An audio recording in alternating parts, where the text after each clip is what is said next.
I think a commissioned position is very different than what we are discussing today. And Representative Omar, I mentioned the fact that it's not just limited to commission. It's also for anybody that is demoted. So you can be in a regular job, not part of a commission situation, but if you're failing to perform, you'll get demoted and then you get a pay cut with it. So I just want to make sure that that's clear. All right, folks, buckle up, because today we witnessed something truly rare in Washington. Common sense accidentally wandered into a congressional hearing and absolutely wrecked the narrative. You know that moment when someone asks a question so out of touch, so disconnected from reality that you can practically hear every small business owner in America spit out their coffee at the same time. Yeah, that moment Ilhan Omar decided to ask one of those questions, and unfortunately for her, she didn't get a lecture from a career bureaucrat or a professional activist. She got checked by someone who actually lives in the real world. You know, the place where paychecks are earned, not magically printed. This one didn't go the way she planned, not even close. Chair, Representative O'Neill, I'm just wondering, are there, as a union member for a long time, and I've also gotten an opportunity to work in the private sector,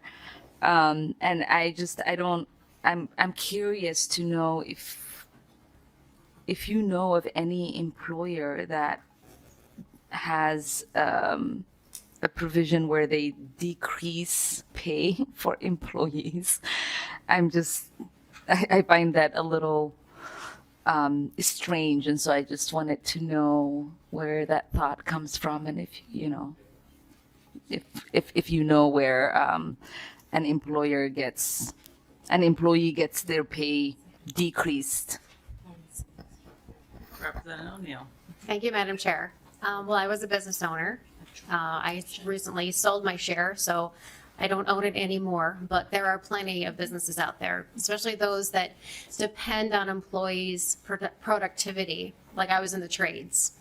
So I owned a company that was a tile setting company. And if we didn't get out there and do the work, and if I didn't have highly productive employees, they were paid based on their productivity. So if they had issues, it is very possible that their pay would reflect those issues. If they were on probation for something, for some sort of violation, that could be coordinated with a pay reduction. It's something that businesses do all the time, and it could be the step before someone is actually fired. So it's an important thing, and it gets people's attention, you know, when they see it in their paycheck that their performance does not meet the standard. Representative Omar. Hudson, I think did you have something? Madam Chair. Mr. Hudson. Was there a question for Mr. Hudson? No, I think he was saying that he wanted to add something, so I didn't know if he had something to add. Mr. Hudson, is there a response to the question? Do you have a response to that question? Madam Chair, yes, ma'am. Saying that you aren't aware of any businesses that decrease pay, because that was the question. Madam Chair, I think what Chair O'Neill perhaps could be referring to, there are some instances where the pay structure is different. So for an example, she'd indicated that she had come out of the towel industry. I'm not sure if these were commissioned employees who may have been on like an 80-20 split. In that instance, there is a situation where a pay might be reduced. Or if we have a supervisor who perhaps had a performance improvement issue or a behavioral concern, and we demoted this supervisor, that is an instance where pay might be decreased. But just an employee who has not been under some sort of performance improvement program having their pay reduced, I've never heard of that. Well, Mr. Hudson, I think Representative Neal knows exactly what she says. And I think we've had a little conversation back here when the question was asked. I know Representative Uglum, do you want to speak to that point? Thank you, Madam Chair. Representative Omar, if you happen to be a salesman in this world, and you could be selling cars, you could be selling siding, you could be selling just about anything, and you are paid on commission. So if you don't sell anything, you don't make anything. So you can have good years, you can have bad years. Probably really one of the best examples is a real estate agent.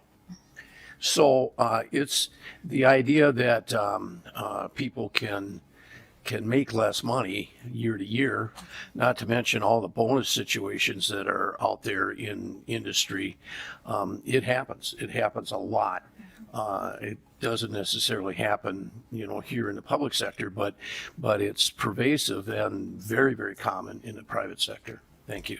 And I'd like to add that in the private sector as well, people, if they are not performing at their job, get demoted, and with that demotion comes a pay cut. And that's not even related to being in a commission position, that's just in a regular position as well. Representative Omar.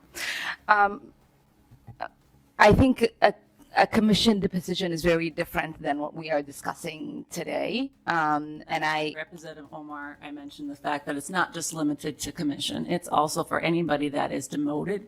So you can be in a regular job, not part of a commission situation, but if you're failing to perform, you'll get demoted and then you get a pay cut with it. So I just want to make sure that. So Harris, the setup, Ilhan Omar, speaking from the safety of a government paycheck funded by taxpayers, asks what she clearly thinks is a gotcha question. She says she finds it strange that an employer might ever reduce an employee's pay. Let that sink in. Strange. As if performance, productivity, and accountability are some kind of alien concept, you could practically hear the confusion in the room, because for anyone who has ever worked in the private sector, construction, sales, trades, small business, commission work, this isn't strange at all. It's normal, it's reality, it's how the economy actually functions. Then comes the moment that flips the script. A Trump-supporting business-minded representative calmly steps in and explains something revolutionary to the progressive worldview. If you don't perform, you don't get rewarded. If your productivity drops, your pay can drop. If you violate rules, get put on probation, or get demoted, your paycheck reflects that, not because employers are mean, but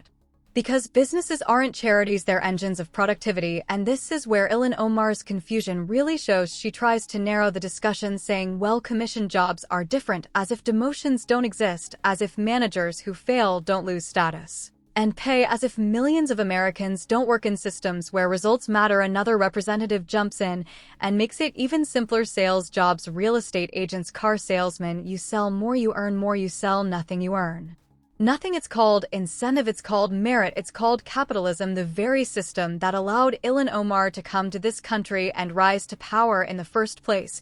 But instead of acknowledging reality, Ilhan Omar doubles down, acting like this concept is bizarre, unusual, or somehow unjust. And that's when it becomes painfully obvious this isn't about confusion, it's about ideology, a worldview where outcomes are guaranteed, effort is optional, and accountability is offensive. The Trump supporter in this exchange doesn't raise her voice, she doesn't insult anyone, she just uses facts, experience, and logic. And that's what makes it devastating, because there's no rebuttal to reality. This wasn't just a bad question, it was a window into how far removed some politicians are from the lives of everyday Americans who actually have to earn a living, people who don't get raises for showing up, people who don't get promotions for vibes, people who understand that paychecks come from value, not entitlement. In the end, the tables were completely turned. What was supposed to be a smug lecture from Ilhan Omar turned into an economics 101 lesson she clearly never attended, and once again common sense, the kind Trump supporters are constantly mocked for having